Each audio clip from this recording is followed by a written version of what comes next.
నుంచి ఒక ప్రోమో విడుదలైంది. ఆ ప్రోమోని గాని మనం ఒకసారి చూసుకున్నట్లయితే బిగ్ బాస్ హౌస్లో నిక్కీలు అలాగే విష్ణుప్రియ, పృథ్వీ వీళ్ళు ముగ్గురు ఒకే దగ్గర కూర్చొని ఎలా వర్క్ చేయాలి, ఫ్యూచర్లో ఎటువంటి సినిమాలో నటించాలి అంటూ విషయంపై మాట్లాడుకుంటూ ఉంటారు. నిఖిల్ కూడా అయితే పెద్ద డైరెక్టర్తో వర్క్ చేయాలి, 2 సినిమాలు నటించాలి అంటూ నిఖిల్ చెబుతూ ఉంటాడు. అంతలోని గంగవ్వ నిఖిల్ భోజనం చేయలేదని తెలిసి నిఖిల్ కోసం బయటకు వస్తుంది.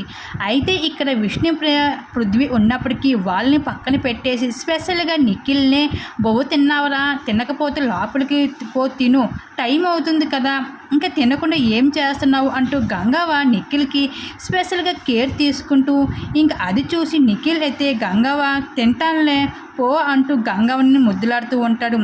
ఏరా నీకు నాయనమ్మ నీకేమైనా గుర్తుకొస్తుందా, ఉన్నారా నాయనమ్మ అమ్మమ్మ అని అడిగితే అలా ఏం లేదు, మరి అమ్మ ఉందా అని ఎంతో ప్రేమగా గంగవ్వ అడుగుతున్న మాటలకి గంగవ్వ నాకు అమ్మ ఉంది కానీ నాకు నాయన లేరు అని చెప్తాడు నిఖిల్.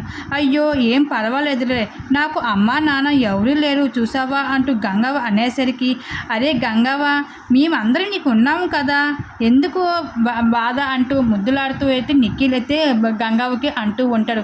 ఈ విధంగా అది బిగ్ బాస్ హౌస్లో నిఖిల్ అయితే గంగవ్వ ఇద్దరు కూడా చాలా చక్కగా ఉంటున్నారో చెప్పుకోవచ్చు. దీనిలో మీరేమనుకుంటున్నారు, మీ అభిప్రాయాన్ని తప్పకుండా కామెంట్ సెక్షన్ షేర్ చేసుకోండి.